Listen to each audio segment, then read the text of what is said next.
extra gear, the first 3 steps. Huge strides in the performance. That I might not be the player I am today. All right, welcome to another episode of Behind the Gear, and we're back. We got Kevin Galerno and Wade Russell joining the pod again. It's fun to do kind of like little roundtables like this with you guys, obviously being in the trenches, kind of working with young kids, and I mean everywhere from 3 years old all the way up to kind of junior and pro guys and stuff. So kind of get a full gamut of what's going on and what we're seeing a little bit. And on this episode today, what I wanted to talk about more so is what we're seeing in minor hockey right now, with obviously different times with the season starting and stuff, but just what's going on in the trenches, what's going on with skill development, what's going on with parents and kids and all that kind of stuff. So first of all, Kev, how are you doing? How's everything going with you? I'm doing good. Thanks for having us back on. Yeah, no problem. But any time It's been a little while. You were begging, so yeah, I know. I was getting a little bit upset every checking my phone for the text. Yeah, every time a new episode came out, you're like, oh God, I'm not on that one. Yeah. No, everything's going and good. how's being a dad? How's that? It is awesome. Just magical. Yeah. Yeah. No, it's been good. Yeah. He's a little boy, a couple months now, and no issues. I can't complain because I'm getting more sleep than I probably thought I would, and my wife's been a saint, so yeah, it's all been good. Good. That's good. That's nice that you said that your wife's a saint. In case she probably will never listen to this, but just in case. Just in case, though. Yeah. And Wade, how about you? What's it like to still be a child? It's good, still living. Not a childless. Childless. Still living at home. Yeah. No, you got your own little good. basement apartment. You're good. Yeah, just doing school. So that's about it right now with Western getting shut down. So. And for those who don't know, and just kind of chatting a little bit differently about a guy who played high level hockey as far as junior and things like that, and then it's kind of gone on for you. Are in the process of completing your Hockey Canada skills, coaching. You for that certification. You're doing your master's right now. You're helping out with Western. Unfortunately, this season got cut a little bit, but totally taking a totally different avenue with obviously your skills coach and then getting into coaching and all that stuff. What's that been like for you as far as just, I guess, kind of looking at it when you're done? And I knew you've always kind of worked here and gone to school and stuff, but kind of just trying out a lot of different things right now, which is pretty cool. Yeah, a couple different irons and a couple different fires. It's always like, ever since I was in high school, I always kind of started to switch my focus from coaching. We've talked about it a little bit before, where I realized that hockey probably wasn't going to take me too far, which was fine. And I had so much fun with it that I was at peace with that, and I could easily kind of transition, whereas most players have a hard time kind of letting go and looking at what am I going to do kind of next. So it's kind of evolved. I've just kind of let it almost happen, so to speak, in a way, like just pursued one thing and that's kind of led to another and then to another. For example, like working here and then kind of getting that association Hockey Canada through you guys. And then the master's was just kind of, let's just see what my schooling can kind of get me here. And I threw my name in my hat and in the hat there. And it's been eye-opening in terms of like what I like and what I maybe thought I would enjoy moving forward. And it's kind of changed a little bit. And, you include things with the internship at the Knights and stuff like that. So it's given me kind of a good look at the industry and kind of where maybe I fit within kind of sports, and because that's where I've always wanted to be. But it's been a cool journey. It's been kind of interesting to kind of have all those different things pulling you in different directions and kind of guiding you for what you want to do next and kind of continue to pursue. No, it's cool. And I think that's good advice for anybody who's young and not sure. Maybe you love basketball or you love finance or whatever it is, but go in, get in the trenches a little bit and see. Because even doing your internship with the London Knights, you kind of see behind the scenes on what it's like to be a coach. And not that you're coaching, but you kind of see everything and get a good idea of what you like. And then, so I think it's important for people to kind of get outside of their comfort zone a little bit and dive into that industry that they like and see if there's, because you're right. I went away and coached for a year and I loved it, but I realized that's not exactly what I want to do at that time. There's something else I'd rather do, I think, and but if I hadn't done it, I maybe still be sitting here thinking I want to be a coach. I want to be a coach right now, and for sure. So yeah, I think it's important to kind of take those leaps sometimes, Yeah, no, definitely trying stuff. And then I also think too, like for most young kids, unless you're very analytical with school and you really enjoy like just the knowledge consumption of it, do stuff where you can apply what you're learning, and then school becomes that much more fun. Like my favorite part about my whole schooling journey, people get surprised when I say like I've been in school since I was like 4. Like I'm 25 now, it's 21 years of school. Yeah. But, and not that you're doing co-ops in grades 1 through 8 or anything, but once I got into high school and then in university undergrad and then now my master's, everything along the way, I've been able to directly pull what I'm learning and be able to apply it to coaching, to a little bit of like mentorship opportunities, a little bit of tutoring, helping people out. So I found school becomes so much easier when you have an outlet to actually apply what you're learning. But again, that's not one size fits all for everybody. Some people do really like the books and kind of just knowledge and consumption and learning. Whereas for me, the application part has always made school that much easier and enjoyable. Yeah, I think it's cool though. And I don't know if you did this at all, Kev, when you were young, and I didn't. But even in high school, you love sports, you love, you love all that stuff. But how many young players go and volunteer coach with an old coach they had, just helping out a practice, or how many young kids do that kind of stuff where they go out in the community and do things. And like you said, now you're taking some stuff that maybe you learned in science class or in whatever class it is, and I can apply this to that, and I think that is a really good way to help kind of muscle through high school, and even university, which sometimes can be a grind and a bit of a lull. Did you ever do any of that kind of stuff when you were young, Kev, like as far as getting involved? Like when I was young, like I can remember being in junior and helping out with like buddies of my dad's that was coaching, you know what I mean? That still had young kids and going out to practices like that. And I always love that side of it. Yeah. We've talked about this on here before, but like I was way older when I realized you could do that as a job, like not necessarily coaching, but hockey, this. But yeah, I love that stuff. Even like just going out. Some guys go out and like this is kind of in a different area, but like some players go out and just shoot on goalies just because they want ice time and they want to shoot. But like I loved going out and learning about goalies, like just liked helping and like learning different areas and things like that. So yeah, I agree with you though, Wade. It's finding something you like makes a big difference. Yeah, and just applying what you know. Yeah, for sure. And then I mean, even it'll help you make a more educated decision when you're at that time to maybe pick a career, or you move on, where you're not going to be hopefully picking something that you like and not be rattled every time you go to work and having more bad days and good days. I guess we'll start off with what's going on right now. So obviously, I think the entire world's in a different spot than we were a year ago at the start of the seasons and stuff like that, as far as just hockey beginning, and no matter the country, it's going to be a little bit different this year than it was last year. Now, obviously we're in Canada and in Southwestern Ontario, it's been very different this year, where there's no games, there's no like organized games, no body contact, things like that. So it's been a little bit different for sure for a lot of the minor hockey starting out and stuff like that. But is there anything that kind of pops off for you guys? I'll start with you, Wado. In this whole return to play, like we've been doing this now, we've been fortunate for the last probably 3-4 months. We've had an opportunity to like start working with players and getting them back on the ice and stuff. From the first time they came on the ice to now, have you noticed any differences as far as just, is it becoming more normal for them, I guess? I know it's a weird time for everybody, but coming into the start of the seasons, have you noticed anything that's kind of popped off to you as far as just being normal, not normal, very weird? Yeah, I definitely think there's more of an acceptance toward it now. Like I think kids are just, it is what it is. They roll into the rink, they throw their stuff on, they hop on, and they're ready to go, and they're excited to be there. The big thing that always kind of stands out to me is now that parents have somewhat also been reintroduced again to being able to view, whereas for the first part, for those people listening that are unfamiliar, they weren't actually allowed in the rinks for kind of probably, I'd say, 75% of the summer. And it was maybe even only until we got into the fall here that they were allowed back in. But the big thing that I noticed was the kids, just their ability to kind of pay attention to you, just the coach solely, not having parents kind of giving that little, even if it's just a thumbs up. Like my dad gave thumbs up on the side of the rink. I looked at him after every shot. Like it's not like I was innocent doing that either. No, you were that kid. Yep, I was that kid. Daddy, Daddy approved what I just did there. So it was interesting to see that. And if there's one big takeaway from all this, it's just letting the kids kind of go to the rink and be at the rink and engage with the coach and learn from that coach exclusively, rather than kind of that helicopter coaching and following them. We already had parents that are back in following them up and down the glass. Yeah.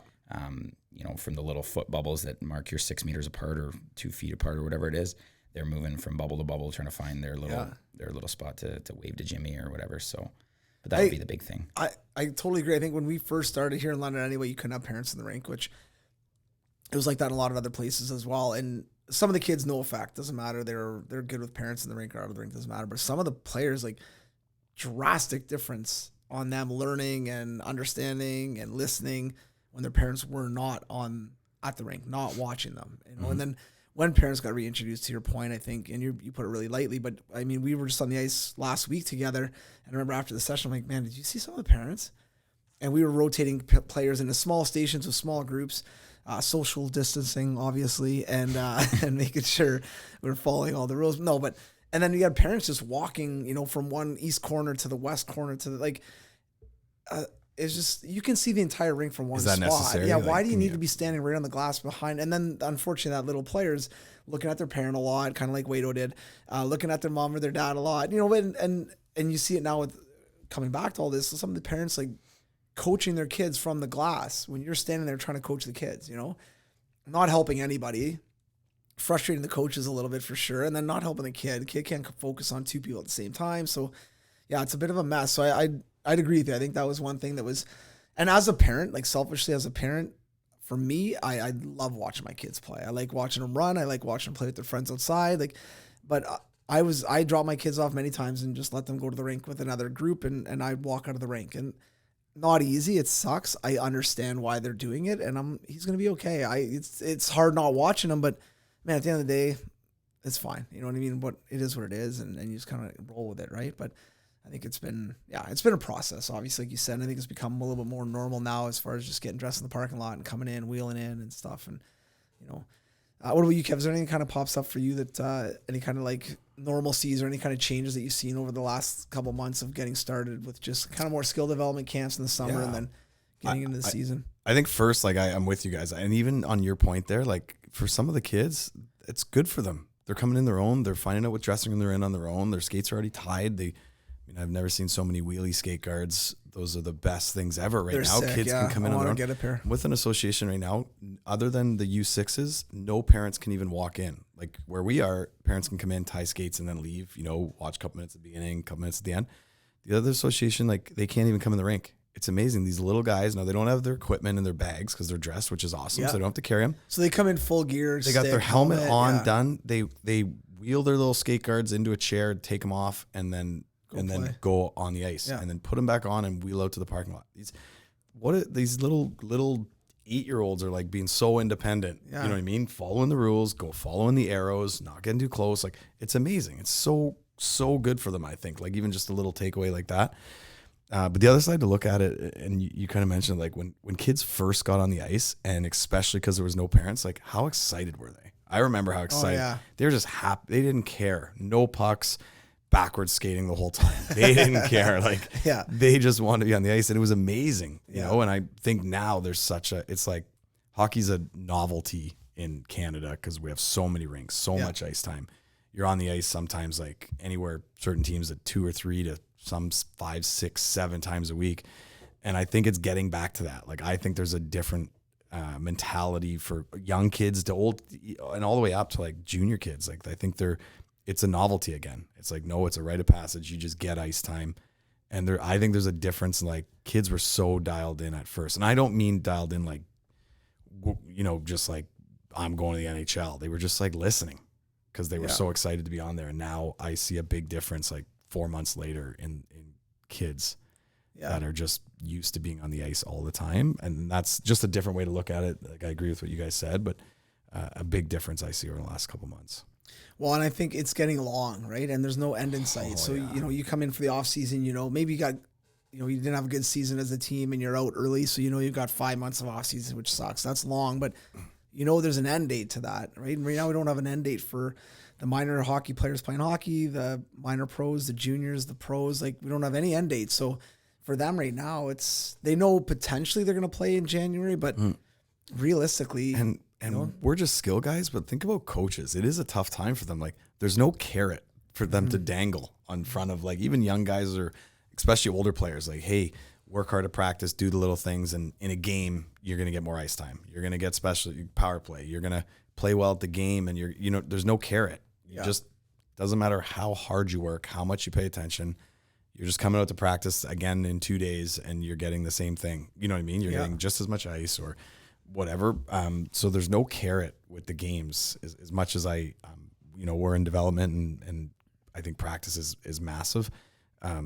Huge, it's important, but there's just that those games add motivation, I think, for players of all ages. Yeah. And it's not there for them right now. But I think as a coach, it's an important time for coaches too to relax, right? So work on skill development because I think it's also a really good opportunity right now with all this time to work on areas of your game that aren't great. So if you have skill gaps in your game, maybe your backhand sucks or your stick handling is not good or whatever it is, this is a great opportunity right now to work on those areas and get better at it, you know, and for coaches too. Like, I mean, you go to a practice right now, honestly, you'll see like our AAA teams, AA teams practicing breakouts and 3-on-2s and regroups. It's like, no problem. Once in a while, fine. And most of them are just like scrimmaging, just 3-on-3, 4-on-4, you know? Let me ask you guys both this. How many times have you heard, whether it's on the news, on a Instagram post, or a coach, or anyone say, it's just it's going to be great. It's a development year. It's a development year. It's a development year. What does that mean? Tell me. It sounds really great, but like, how many people, like you're saying, really are using it as a development year? And I'm sure there's some kids and parents that are doing stuff, and there's some coaches that are doing that at their practices. But for the most part, I'm going to guess, and from what I see just walking by, you know, a rink and looking, like it's just the same. They're just running drills or running breakouts, and kids are on the ice, which is never a bad thing. But are they really doing little things like getting better, like you just mentioned? I don't see a ton of it. Yeah, no. It sounds really good to say, yeah, but it's not really happening from what I see. And I'll slide this over to Wado, like as our academic in the group, because students, masters and stuff. No, but like when you think of development though in hockey, like how would you, if I'm a parent coming in and say, hey, Coach Wade, I really want to, you know, I'm a coach, I have a AA Pee Wee team. I'd like to put together a bit of a development plan. Like, what does that look like for you? As you know, obviously been in skills for a long time, and even because you're way more organized than Kevin and I are. But even on that side, like, what does that look like for you? So if I'm a coach right now of a AA team, whether it's Adam, Pee Wee, Bantam, what does a development plan look like for you for 10 practices right now for the next couple weeks or month? You know? Yeah. Well, I think at first you got to have the right perspective. So there was a tweet, and I think I shared it with you guys a couple weeks ago now, but it was, you know, prepare your kid for the path. Don't prepare the path for your kid. So don't roll out the red carpet and just make it seem like that your kid's just going to be able to walk this red carpet and they're going to end up at the destination of an NHL draft or whatever that end goal is. So with that in mind, you know, you're looking at this path, and to me, I think player development, you know, it's changing, it's ambiguous, it's a constant, it's a curvy, winding road, sometimes with forks in the road, right? Like if you look at all the players that come to you, sometimes, you know, they're on the outside looking in, and they want to maybe just be able to get a little bit more ice time, you know, at the higher levels. At the younger levels, you know, they're not getting any power play time, maybe just because they don't really know how to create any offense. But so I think you need to have that perspective of preparing the path, or preparing the player for the path. So that's all encompassing though. So especially in times like these, like I think you need to make sure that you've got very good first principles of, you know, are you okay at home? How's everything going with mom and dad? How's, you know, family life with the pandemic? You know, is everybody okay? And that's just a simple conversation when they just show up to the rink. Hey, how are you doing? Just getting that kind of connection there. And then as far as getting into the development side of things, you know, a lot of people, I think, with the urgency seen by parents right now, it's because they feel like they're behind, when I think you just would need to shift focus. So right now, I think going back to Kevy's point is kids are playing hockey because they love to play hockey, probably right now for the first time in their lives, the most that it's ever been, I would say. Whereas in the past, they definitely loved it. You know, they see their favorite players on TV and or at the Knights games or whatever. But there's also, okay, we got to go to the rink. We got to do this. We got to do mom. And right. Whereas now it's like hockey for the first time in their lives is actually like a little bit of a release. It's get away from all the crazy school and the wearing masks and the Zoom calls and the this and that and the other. So with all that in kind of mind, I think that would be my first stepping stone in making a development plan is like, as hard as it is to do, let's have some resilience and let's embrace kind of what this situation has presented us with, which is not a lot of games, not a lot of those kind of cornerstone things that we think of as fun, but we're here, we're all together, we're healthy, and we're just enjoying being together. So let's start there. And then, okay, you know, Jimmy, you need to work on your slap shot. Sally, you need to work on your wrist shot. Somebody else, we got to work on snapping your toes, and then kind of going from there. But I think people have kind of lost a little bit of what sport really is all about at the end of the day, which is just hanging out with people in your community, having fun, staying healthy, competing, learning to respect your peers, and then everything else kind of from there. So. No, I love it. Yeah, I think it's totally not even what I was thinking about with an answer, but that was unreal. Honestly. But you're right. I think you're bang on, because there is no carrot as far as the games anymore. So you are coming to the rink really, because players could opt in or out of their season. Some of our, you know, minor hockey associations here are just running skill sessions and quotations here, but once a week, that's it. You know what I mean? Where some are running full practices and stuff. So the kids don't have to go if they don't want to. They can opt out if they want to. So you're right. I think kids are more playing now for, you know, for the love of it, for the most part. But you still have some parents that are intense, right? You got AA, AAA parents that it doesn't matter if the kid likes it or not. If he's kind of into hockey and he's good, he's going to be, is going to be pushed a little bit, you know? If we go now, which that's a wicked starting point as far as like putting together a bit of a development plan, getting everyone on the same page. This is our focus. And I think having that conversation with the parents as well, saying, listen, this is what we're going to do. We're going to work on, we're going to work on skills. We're going to get kids better. We're not worried about any of that other stuff right now, and kind of moving forward on that side. Now, if we broke it down as far as even skills or how you would run these practices, because we see it, man, we're in the rinks. We see this. The practices are a joke sometimes. And right now, I'm talking right now, currently, like you've got 1 or 2 drills and then scrimmage, or you've got, like we said earlier, breakouts and 3-on-2s and things like that, which they're not bad things. It's just, why are you doing that right now?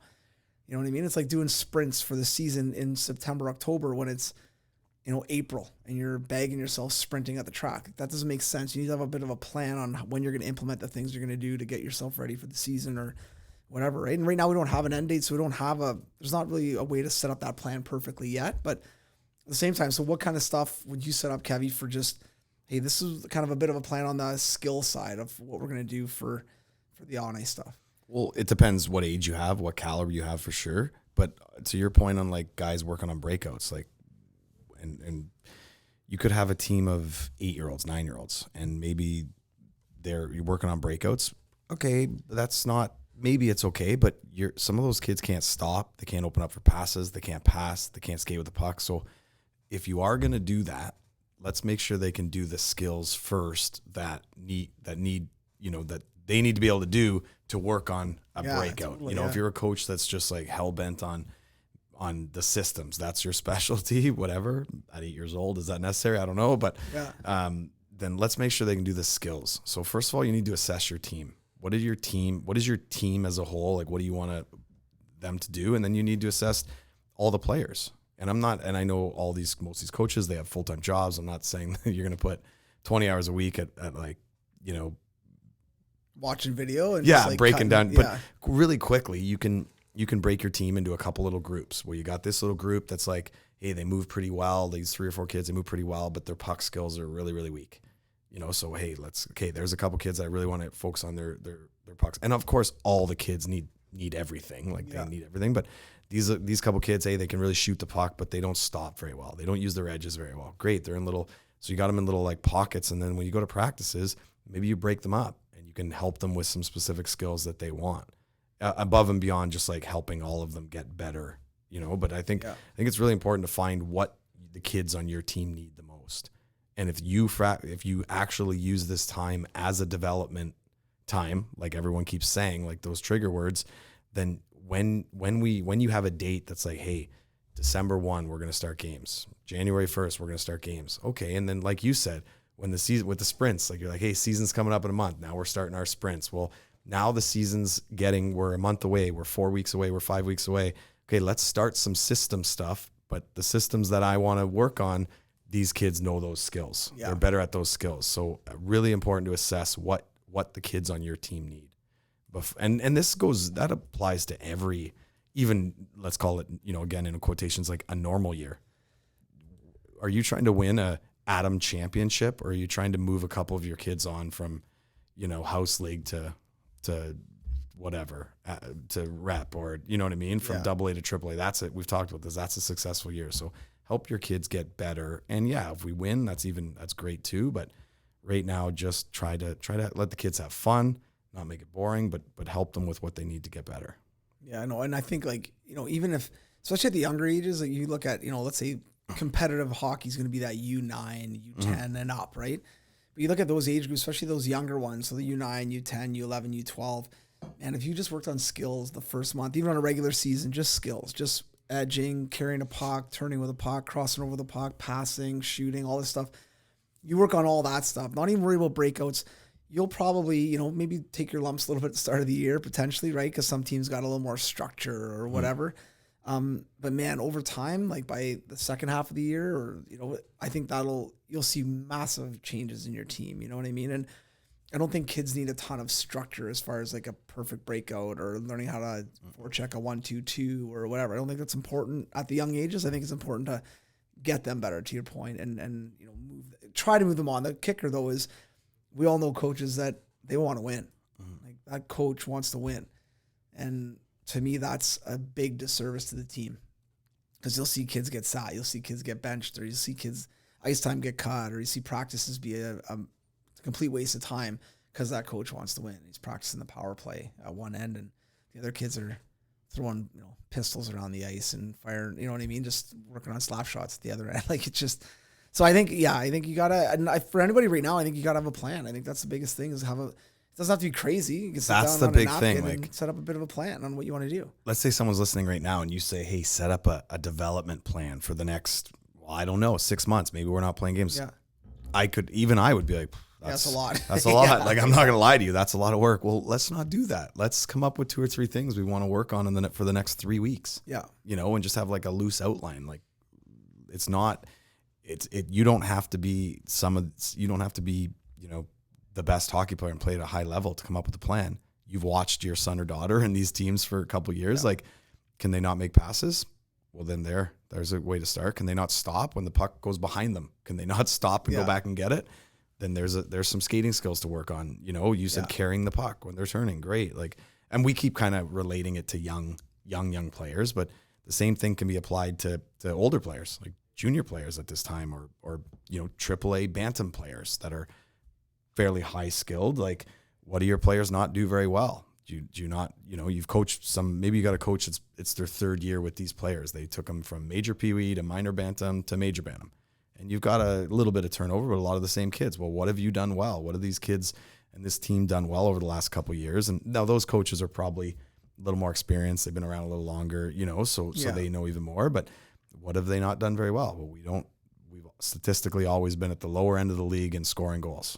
Well, why? We don't get any shots on net. Okay, why? You don't get it off quick enough. Like, can't release it. You can't make passes. You can't get out of your own end, whatever it is. So you can build it all the way up to whatever levels, you're coaching, or whatever level you're, I think we got stuck in that like Adam or lower, like, which sure. development model, but it can be used all over at any level. Definitely. It doesn't have to be rocket science. Yeah, no, for sure.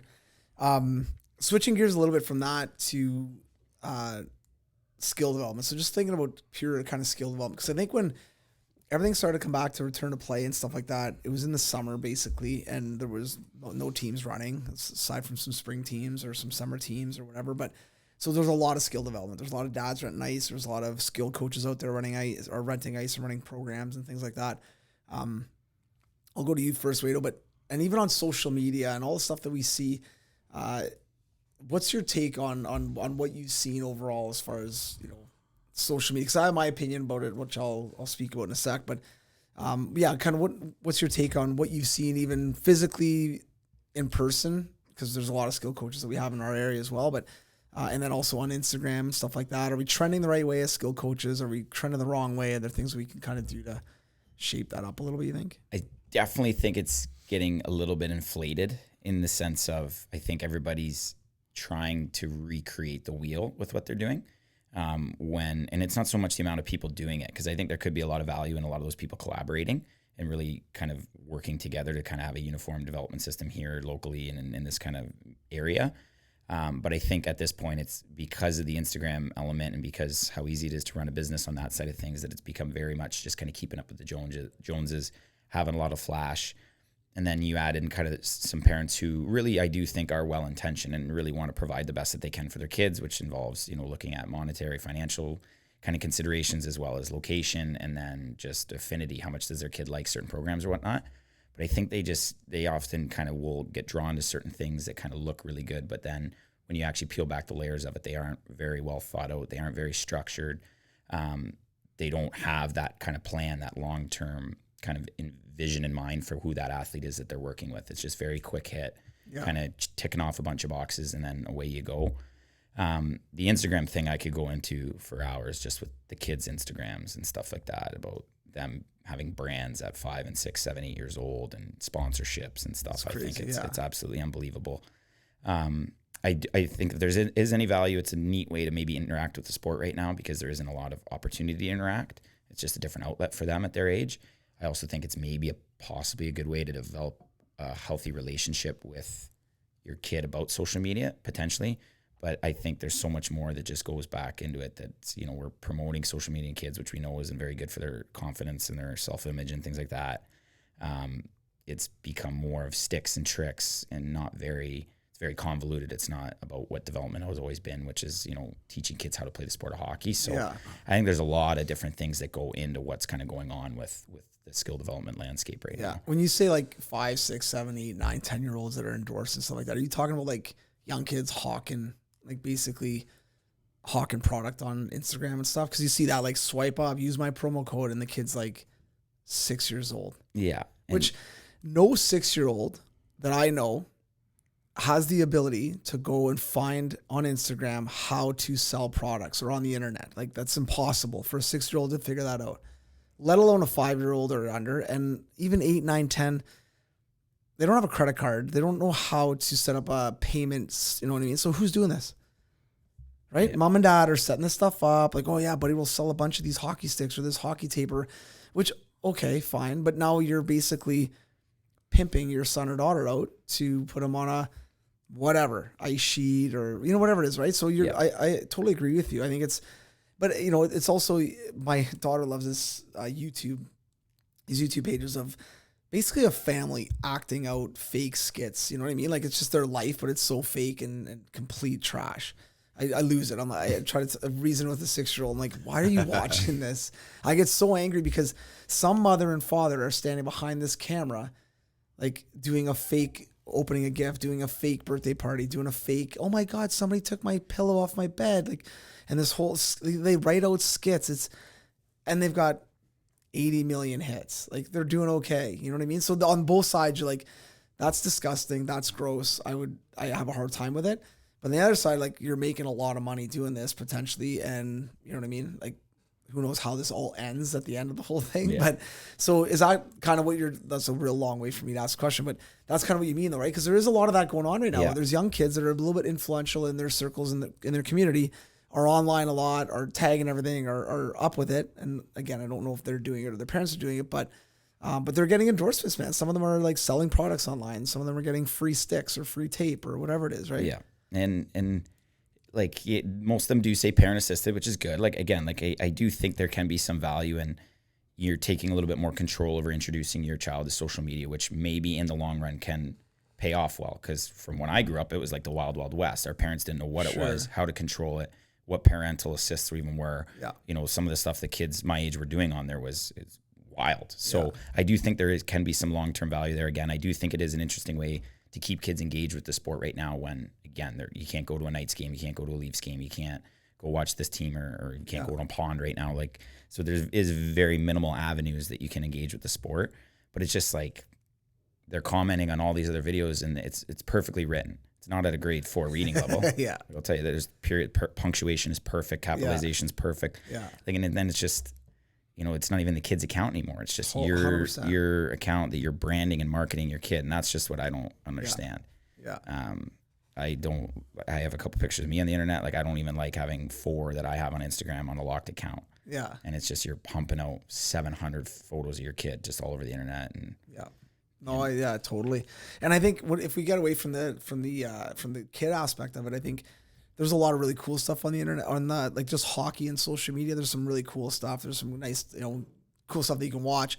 And there are some really, even good clips of drills and clips of stuff that people have broken down, whether it's an NHL clip or a practice clip or whatever. I think there's some real good educational value there, but man, you have to find it through a lot of fluff. Like there is so Don't much. sugarcoat it. A lot.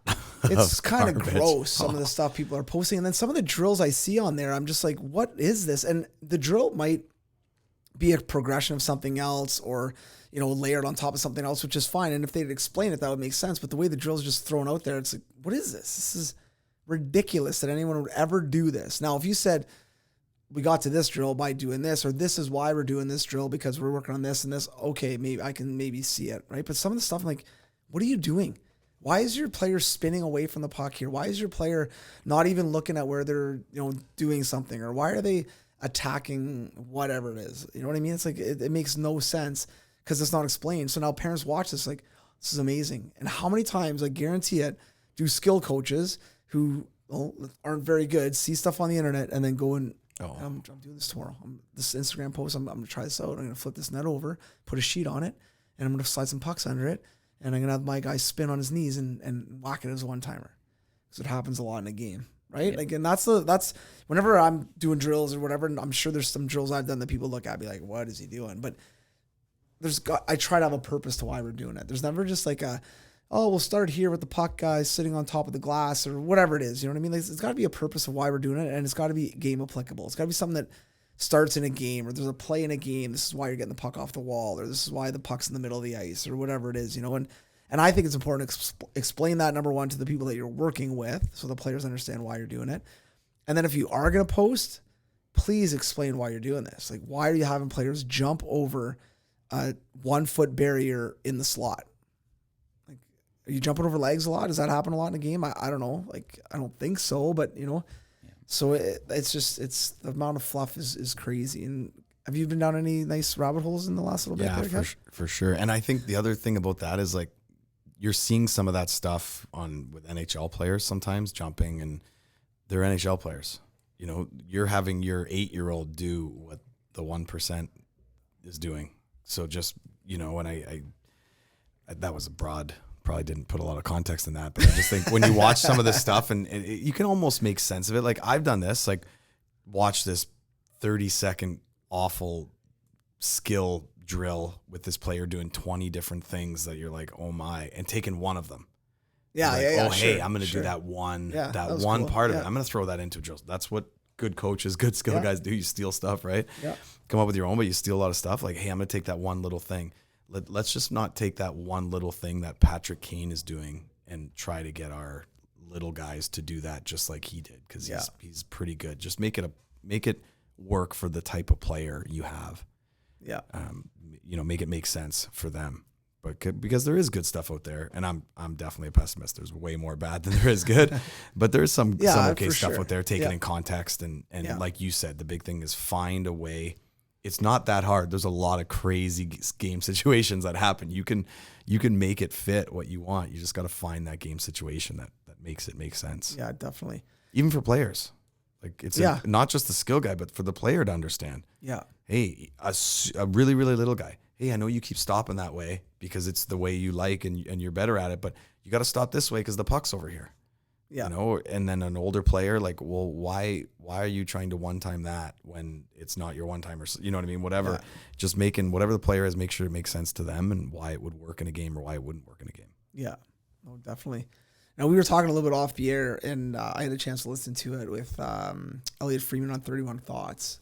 They had a podcast with Adam Oates and talked a lot about skill development. And I listened to Adam Oates a couple times, and obviously he's one of those kind of, you know, I have tons of respect for his career and Hall of Famer, and like this, he's legit, obviously. But now he's in skill development, and he talks a lot, or works a lot with high end players, which is great. Charges a ton of money, and is very specific to each player, which super awesome. Niche. Yeah, exactly, right. So and great, but he had some things on there that I want to kind of bring up because I know you listened to it. I think have you listened to a little bit of it, or we chatted about it for sure. But a couple of things that he mentioned was, you know, not that he was against it, but you know, no props on the ice. Like, there's not a lot of stationary things in a game, and I don't disagree with that at all. We do use props on the ice, and not things to jump over, things to slide under, more just things to go around, whether it's a cone or a passer or a silhouette of a player, you know, whatever we got a lot of different things that we do use. But what are your thoughts on that as far as, and just on that question alone, just kind of blank sheet of ice, let's play it, let's use our players. And there's also different things. Like, sometimes you've got 4 or 5 players on the ice. Sometimes you got 1 player on the ice. Sometimes you've got 10, 15 or a team, right? So I think each situation calls for something a little bit different, right?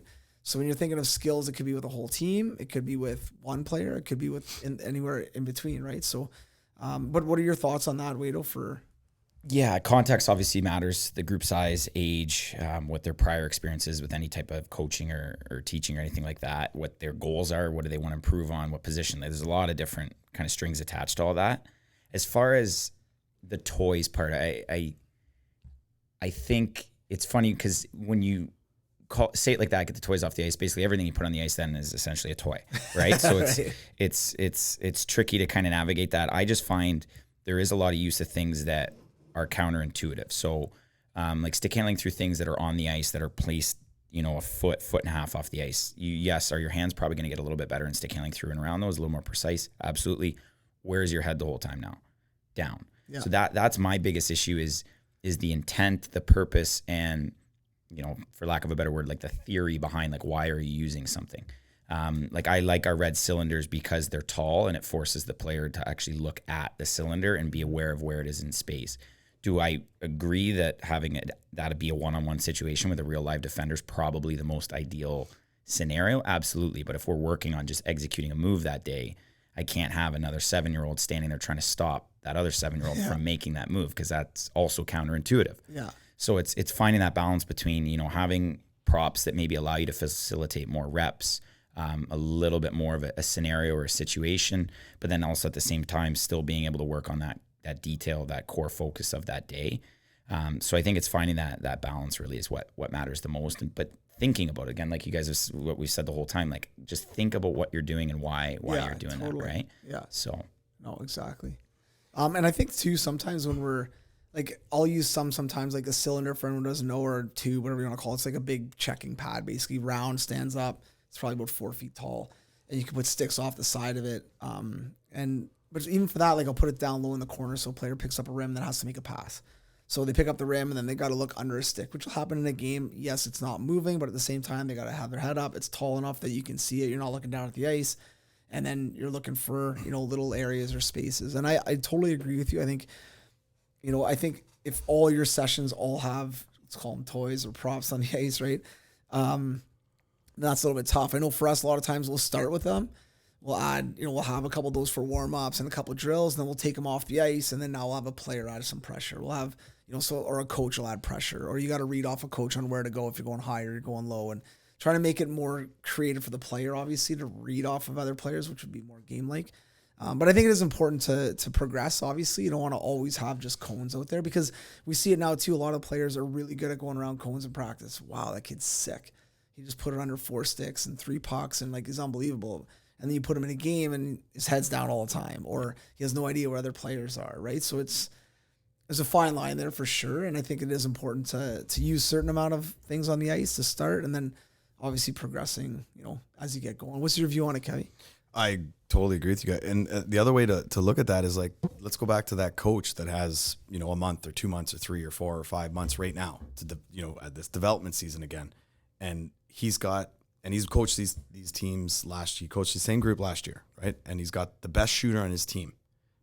Every practice, he's got the best shot, and he never gets shots off in games. He can't score in a game. Well, why? In practice, he's getting the puck at the red line, at the blue line. He's skating in a straight line down to the ringette line or hash marks. And he's hammering the puck home. Why can't he shoot? I don't know, but maybe that answer is he can't make a move and shoot. Normally, unless he's on a breakaway, there's a guy in front of him. So now you're adding one of these props, these cylinders, just stationary to start, so you're working on your team shot for a little bit, a couple weeks, whatever, and then, hey, guys are shooting the puck well. Now let's add a little bit of something, just a little kind of dummy dead player there that they got to make a little move around. And then they get good at that. And then, like you're saying, you start a practice. Sure, yeah. And then you start a practice, then you take the stuff away and add players. Well, now the players are good at making moves around a little stationary target. So now add a stationary player that their stick can move.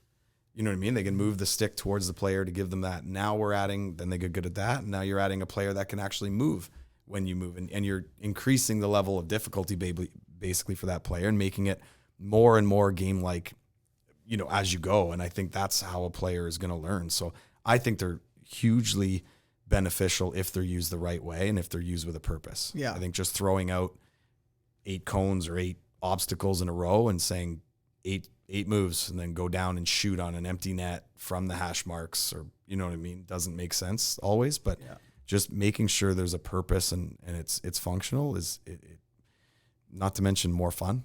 For players, that's another thing, man. I think about that all the time. You had 6 players on the ice and didn't have any props at all.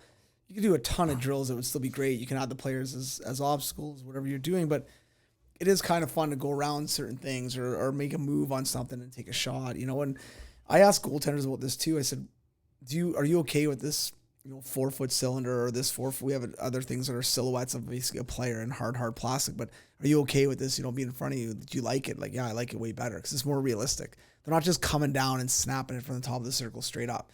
They got to make a move on it. Makes it harder for the goaltenders. Makes Basically, it the goalie's getting screened, and he's got to find the puck. It's good for everyone. Exactly, right? So using certain things in certain situations, I think are huge. But at the end of the day, you want to be if you want to be as game like as you can. Especially we're just talking skill sessions right now, or if you're a coach running some skills in your practice.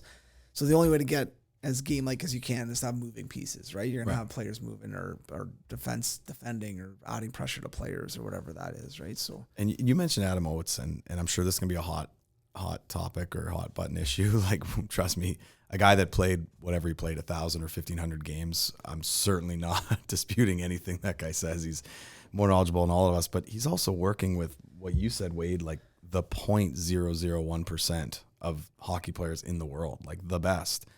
And those guys are so dialed in, they're working on one specific thing. He's getting together with them and they're, hey, this is what I want to do. This specific shot on the power play, this whatever, quick start, whatever. So maybe obstacles aren't always the best or toys aren't always the best thing, but when you're with a team twice a week right now, or with, if you're a development provider and you're with a group once a week for the next 8 weeks, adding those things in and working on like a wide range of skills, adding those things in is very different than what he's doing. Yeah.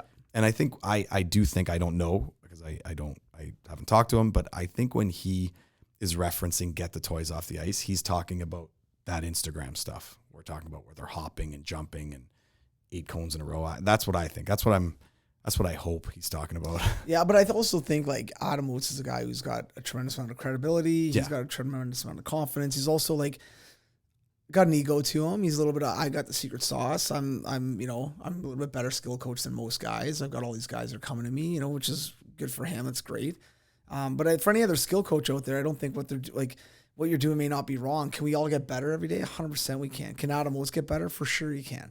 Right. So I think that there's something there too and I'm really big on like sharing and, this is what I do. Hey, what do you do? Hey, what would you do in this situation? Okay. And have conversation about that. I think it's important, whether you're a coach, a skills coach or whatever.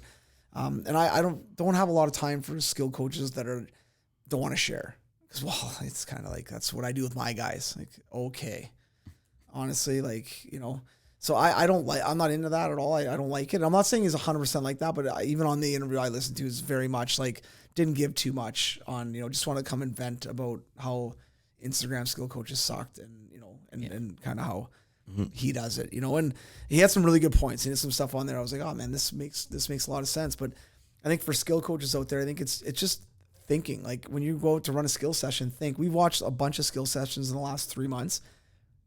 Gross, disgusting, charging a lot of money for running basically a J drill or like some practice drills that's not skills. Like skills of learning how to pick up a rim properly, learning how to work on your shot properly, learning how to, and using your edges properly in the right situation. Like it's specific things to try to get better. And you mentioned something too about, a guy like Adam Oates working with like real elite players, 100%. But if I've got a kid, I've got money, I've got means, and I've got a kid who's 11 years old and he's pretty legit. Like he's pretty good for 11. He's playing really well. He's good. I can go seek out a good skill coach, and that's what I want. I want you to develop a plan for my kid in a private. We talk about this all the time. Like, if you're going to come to a coach and grab a group of 6 or 7 kids, and you're going to run skill sessions, I got my own small group. I'm coming to see Kevin. I want you to run 10 sessions with them over the next 10 weeks. Perfect. And you develop a bit of a plan for that group. Now there's 6 kids, so it's more kids. It's a lot more stuff you got to put into there.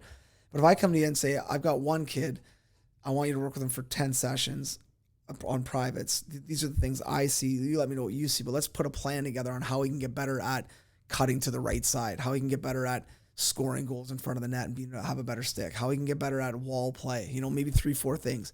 That's a way different session than that 6-person session to that 1-person session. You know what I mean? Like the plan is going to be different. Everything's going to be different. Right. So, but again, like for parents out there, seek these people out, talk to people, talk to other people, but go talk to these skill coaches, see if they have a plan. Because I'm telling you right now, 90% of the people that we see, there's no plan. It's just, let's just do this. Let's, today we're, let's do this. It's not a skill session because you call it a skill session. Right. It's a skill session because you worked on things and didn't just run, kill 50 minutes by Totally. keeping everyone busy. And if it's like, if you watch a skill session and they're working on 2-on-1s, 30, 40 minutes in, like, okay, that's not a skill session, maybe not, but maybe that skill coach worked on picking up pucks off the rim, opening up for your pass, shooting pucks from the blue line, how to look off a shot, make a pass, how to look off a pass, take a shot. So all these little things that would go into a 2-on-1. Now, when you get there, you watch and you're like, well, they're breaking out, regrouping, going on a 2-on-1. Yeah, but they worked on a lot of those little components of that 2-on-1. Everyone got a bunch of reps in on it. And now these 6 players are doing live 2-on-1s with the defensemen so that they can work on faking their shot shoot or faking their shot passing or whatever it is, right? So I think there's that too, right? If you can build, your skill sessions, you're working on A, B, C, D to finish at your Z, and you got everything covered off. You know what I mean? But that's the same, what you just said is progression, and that's the same principle we just talked about with the toys. Yeah.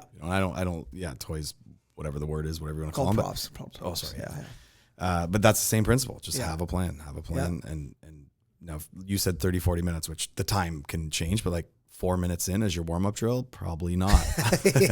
Probably not hammering 2-on-1s. Yeah. But Exactly. Yeah. As far as running skill sessions, Wade, how have you noticed how you teach and how you coach skills has changed over the last, because I mean, you're younger, obviously you've been doing it for a long time. But have you noticed like that you've changed kind of how you teach things or how you address things at all? Yeah, definitely with kind of having access to you guys and still working alongside you guys every day, having the Hockey Canada thing there to show me new stuff from different parts of the country and what guys are doing there. And then as well as my schooling, it's a coaching master's, so it has a lot to do with what we kind of do day to day. I think the biggest thing is I've tried to emphasize a little bit more of the people aspect at just the beginning of the session, just like getting a little bit of a rapport for the kids. Because one of the hardest things I find about that we do is there's such a variance with the kids that we work with and our exposure to them, right? Like some kids we work with almost every day for a week to a month to a year to multiple years, right? And in some cases, whereas other kids, they show up for one program a year. They just always come to preseason power skating, or they always come to fundamentals, or whatever that program is. And then there's other kids that kind of come and go with treadmills and shootings, and they're in little pockets here and there. So it's hard because a lot of times when we think of coaching, we think of like when you have your 18 kids, right? And then that's your team, that's your group for X amount of time for a whole season. Whereas us, we have a team of probably, I don't know, how many kids would you say we interact with in a summer? 1,000 almost, at right? least. Yeah, there's a lot. So we have a team of 1,000 kids, but our relationships with them are all very different. So I try to kind of make sure that I hone in on that and make sure that the kid's having fun, that he's enjoying himself. As far as skill and the coaching goes, trying to kind of, I've really focused on finding that balance between feedback and then actual allowance for them just to kind of play and to create and to do different things. Because I do think there's, the big talk right now is it's shifted again. It's, skill, I think for the last 10 years, what's everybody talking about now? Hockey IQ. Totally. Right? Yeah. Which again is to me is the manifestation of a bunch of different things. It's how you perceive yourself in the game, you're knowing your teammates' abilities, knowing your skill set, how you've been taught the sport. There's a lot that goes into it. But now that's kind of the big shift. And I do think there is a balance between, okay, really stopping and showing a kid, get your elbow up and out, get your hands away from your body when you shoot this puck, but then also just allowing him to be in situations where he's just trying to shoot the puck. And then even asking questions more. How did that feel? What do you think you could tweak on the next one? Like kind of prompting them to think about it a little bit more. And then other than that, the big thing I've kind of tried to do a little bit more of is going back to what we were talking about with gameplay and breakouts versus skill, is doing a skill, a habit, and a tactic. So having like your skill of the session, which maybe is picking up a retrieval, so picking up a puck out of the corner, and then your habit eventually that you incorporate is a shoulder check. Okay. Which, because if you don't have good habits, you're probably not going to be able to use your skills as well. Like if your head isn't up, you can't toe drag anybody. So having a good habit that allows you to use the skill, and then the tactic, or again, that word can change in a game situation or whatever, but then, it's a breakout. So they retrieve a puck, they shoulder check, they get to handle the little rim there, and then they make a breakout pass. And there's obviously more that you can pack in, but just having it so you're touching on all those different notes. You're getting a bit of a skill component. You just have good habits that don't really take any skill, that allow you to use your skill. And then you're also applying them to situations or to tactics or to kind of different things that make up hockey, like 2-on-1s, give and goes, and those kind of things that are always going to be there in the sport. Yeah, I like that. No, it's good. And I think when you keep it simple like that to start, like, if you're with a higher end kid, maybe you add a bunch of different stuff to it, but just that skill, habit, tactic, I think is awesome. And it's easy for you to keep in your mind, number one. Yeah. I think it's really easy for the player to understand. Mm-hmm. And I think that's the biggest thing, because you said earlier, like, I'll ask them questions like, hey, what could you have done differently on that rep? And I think that's a massive, because the only way you can learn is by practicing, obviously. But if you're not thinking when you practice, and you mess up a shot and you're not self-correcting in your head, you're not going to get better. Yeah. You know, and you can go to skill coach every single day. You're going to get better because that skill coach is thinking for you. But if you as a skill coach force your kids to think for themselves, then, you know, it's even for me, like I never correct on every single rep, obviously, like, you know, and I do talk a lot, I'll you know, whatever, but I'll let them mess up a rep and not say anything and mess up a second rep. And then I'll ask them questions like that because I think it's important for them to figure it out. You know, and you're the one that's going to be shooting pucks at home at night or in the afternoon one day and you're messing up your shot. Well, why is that happening? Well, I better call Dwayne. Like, no, you better think about it and figure it out, you know, because any good skill coach is probably given that player every reason why that shot messed up, right? Your top hand was down, you rolled your wrists or whatever it is, right? So the more they're hearing it, the more they're understanding it, the more they're thinking about it, then the more they can self-correct as they're going through. And I think it kind of ties into what this part of the discussion's been about. Is like, to me, there's skill instructors and then there's skill coaches, right? Like you really got to look at coaching as its own thing and be passionate about kind of the role and the impact that you have on a kid's life, and their development in that sport, that space, whether it's soccer, whether it's hockey, whether it's anything else, gymnastics even. But I think there's a lot of times, and it's part of the business element tied into it too, that they just go out, they provide this product, which is 50 minutes of these drills with these cones and these things, and then that's it. Okay, hey, thanks for everybody for coming. Whereas, like, I know us, like, we're emailing people all the time, like, hey, how's so-and-so doing? Heard about this that happened. Is everything okay there? Yeah. I know we had kids that just showed up the other night that they happened to they got rear-ended, and the kids were crying before they got on the ice. It just happened. Everybody's good. It was just a little fender bender, but spent 5 minutes just talking and making sure the kid was okay before they even stepped on the ice. So I think it's finding that balance and making sure that, you know, you think of yourself as a coach first. If skills is what you do, if that's your specialty, that's great. But you're still a coach. Like, you still fit into that title, that role that, you know, kids interact with 1/3 of their life with. Yeah. They wake up, they go to school, teacher's there, then they go to extracurriculars with a coach, with a musician, teacher, whatever, and then they go home and then they see mom and dad. So just making sure that you understand the kind of significance of that role, I think, is important. Yeah. No, I think it's massive. Yeah. And especially the kids you work with a lot, or you see, like you said, for the last 6 months or a year, and whether that's once a week, twice a week, you still develop a relationship with them. One thing I started to do in the last little bit is ask players how many brothers and sisters they have, and just like different questions like that, and just getting to know them away from the rink, because we always talk about, what stick do you use? Oh, how do you like that curve? How do you like this? And asking them more, nothing crazy personal, but just, you know, how was school today? And then what school do you go to? Oh, you speak French. Oh, okay, cool. Or, hey, do you have a brother or sister? And just to kind of, to your point, just build that rapport with them a little bit, and you know, have conversations away from hockey sometimes too, which is, I think, super beneficial as well. What about you, Kev? Are there been things over the years that you've kind of changed as far as how you teach skill and how you approach sessions with players, whether it's small groups, large groups, or whatever?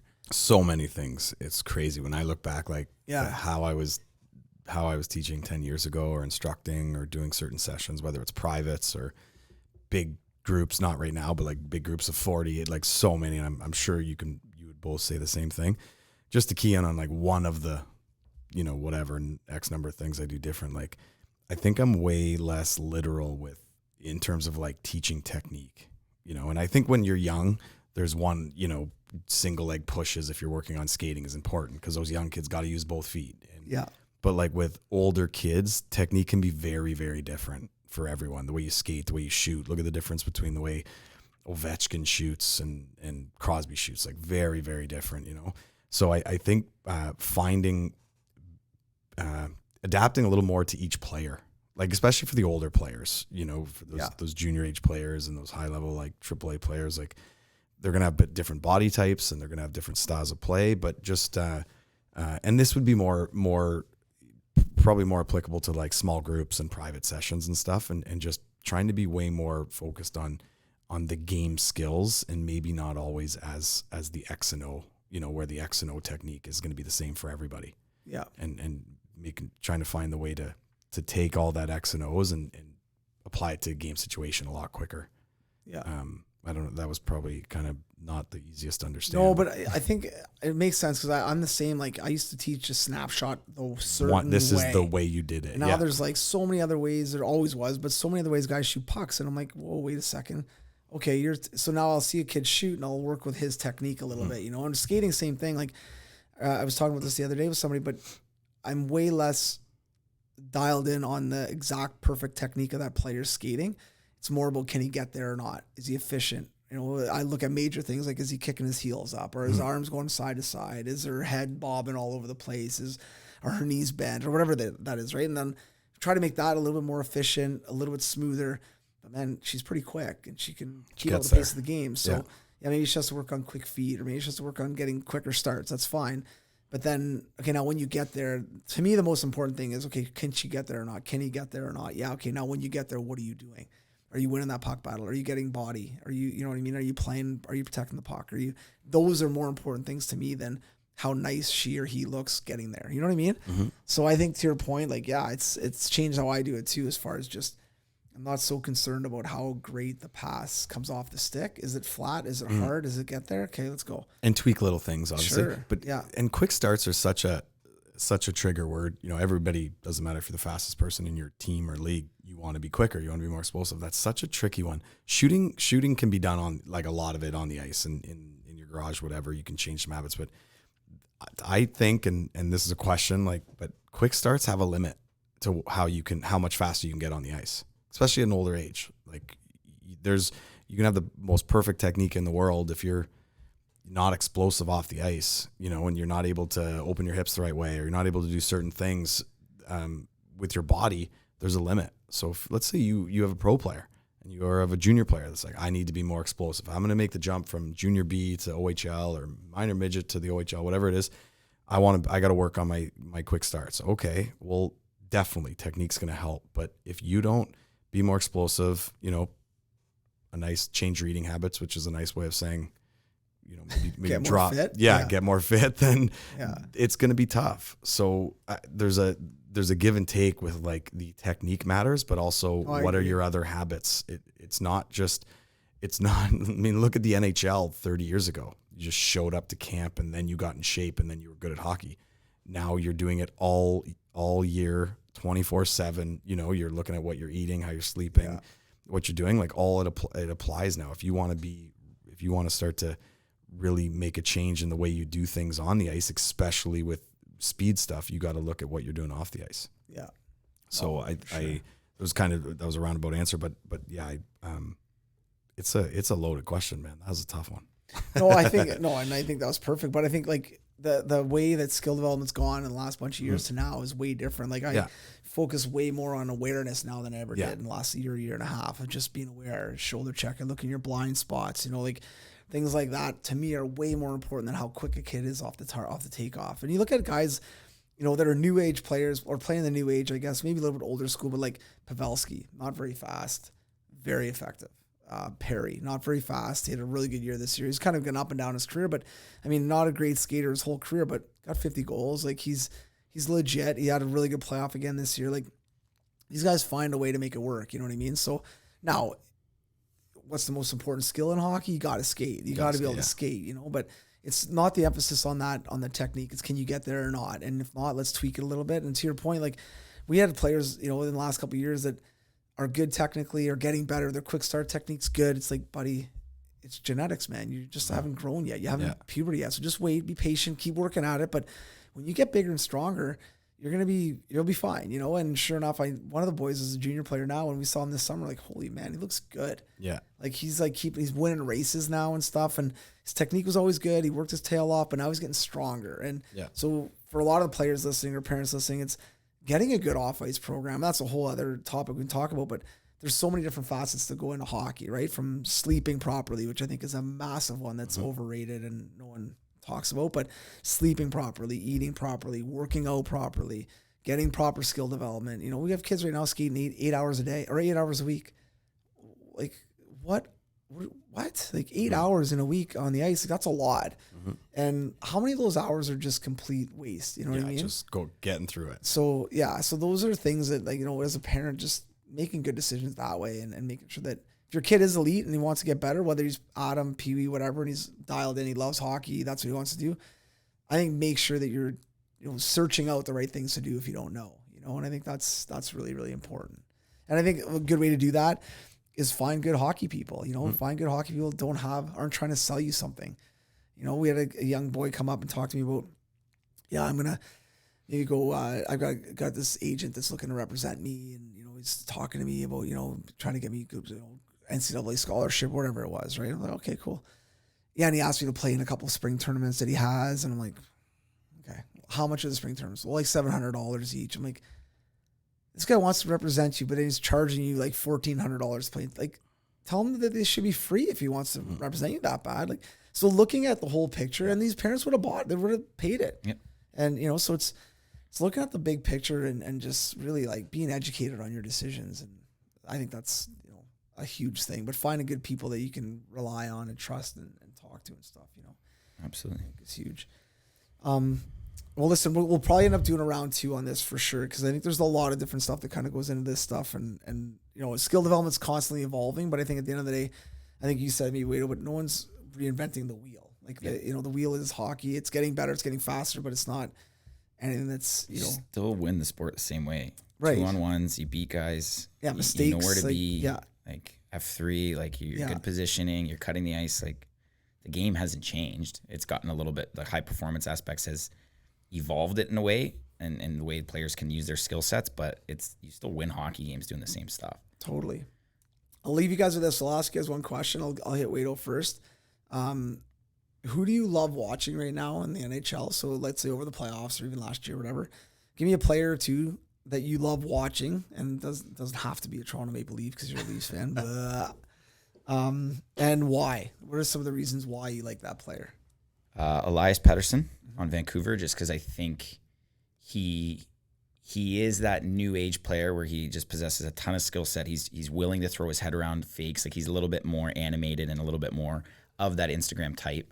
But then if you actually watch him, he is smart. He tracks his guy in the D zone. He always sticks to his guy. He's always on the right side of the puck. He's doing those little things. So I think he's done such a good job where he's developed his skill set, but then he still just plays hockey the right way. So you get everything when you watch him. You get to see the fun and the highlights and the flash, but then you're also watching a guy who's like Kopitar on his own end, where he's lifting sticks, he's getting in lanes, he blocks shots every once in a while. Yeah. So I really love watching him. And then caveat, I'll do another one, a defenseman, Miro Heiskanen on Dallas, just because I think, again, similar to Pettersson, he's that, we always hear mobile defenders, which is, it's great if you're mobile, but if you can't do anything with the mobility, then it doesn't really matter. Yeah. But if you watch him, he still needs to learn a little bit about when not to go and when to be a little bit safer, but he can skate like the wind up and down the ice.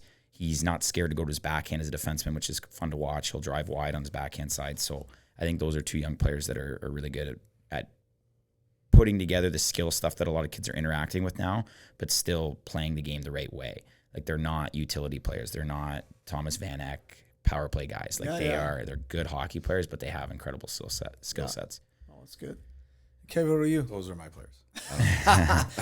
For the same reasons. Well, this is an easy answer because they won the cup or whatever, but I could watch Hedman play all day, and anyone could watch Hedman play. He's at Norris Trophy Canada. Like, you know what I mean? He's awesome, but specifically, I love the idea that he doesn't fit the mold, and the mold is like big lumbering defenseman means he's kills penalties, blocks shots, and he has a big slap shot, and that's it. Well, he fits, and Heiskanen, I probably would have said if you didn't mention him because he is so much fun.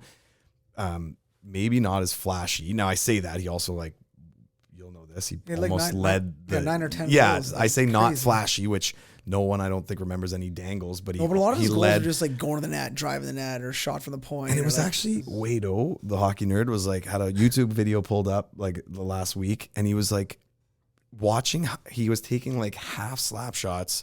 They weren't like Weber slap shots going through the mesh with his eyes up, like looking directly at you, shooting like just by your like it was unbelievable. It was unbelievable. And he does these little things. Now, not hard to watch because if you watch a game, he's out there more than half of it. But he does everything. And I mean, if you could build a defenseman, that's it. He's big, he's scary, he's mean. He can make the offensive play. You know what I mean? It's such an easy stereotypical answer, but I could watch him all playoffs. And maybe he's at the front of my mind because he was played all the way through to the Stanley Cup. But he does everything. If most defensemen could take 3 or 4 of the things that he does well and do those really well, they got a long career ahead of them, and he does everything really well. Yeah. So that's just the guy. He's a cool story though too, because this isn't like Heiskanen's young, whereas Hedman's played like for 5, 6, 7 years now, right? So like, and he was a high pick. Yeah, number second 2. Yeah, second overall.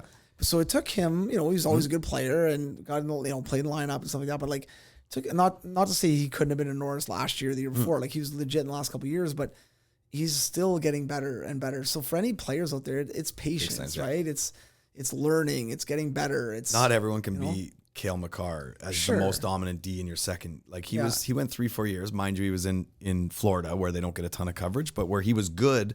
But he wasn't like nobody was talking about him. Yeah, and all of a sudden it took him time. So. But even Makar is young, obviously, but he played some junior, I believe, right, and then he went to college, and then he got drafted, and then he played, right. So I mean, he had some other development years in there. He wasn't just 18 and in, right. So I think it's that's a good point. Quinn Hughes, same thing. Like he had a couple years of development there. They're both phenomenal players.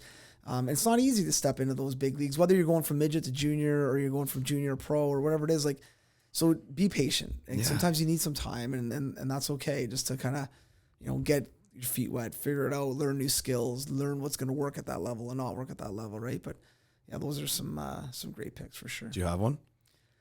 You know what? One I really enjoy watching McKinnon. Like he's probably one of the guys that he's just explosive and powerful, and he's one of those guys we always say don't overhandle the puck. Like just keep it simple. And he's like chopping tomatoes out there with the puck, but he's so good at it. And I just think like even talking to some of the guys this summer, like he's almost scary to play against because he's so fast and dominant. And like when he takes off, you hear him from the other side of the rink. You know what I mean? Like I love watching him. He's competitive. He's got a little bit of jam to him, a little bit of fire. You know what I mean? He gets pissed off. And so, yeah, he's a guy that I tend to like really enjoy watching.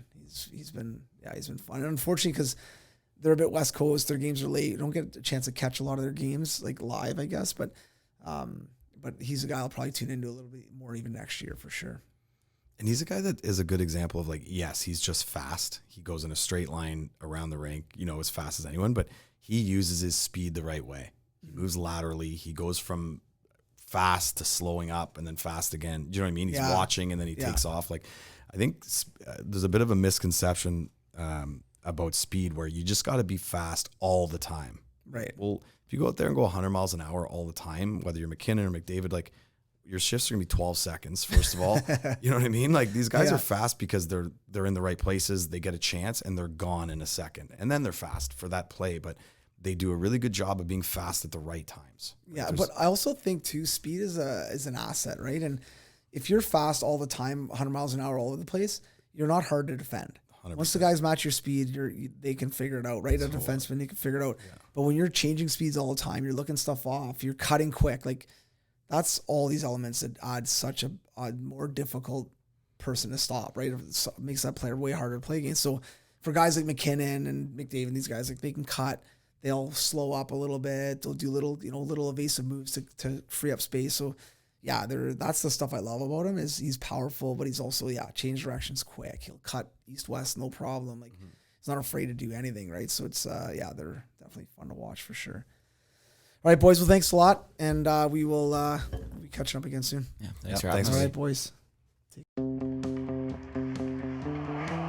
kind of raise that bar. That extra gear, the first 3 steps. Huge strides in the performance. That I might not be the player I am today.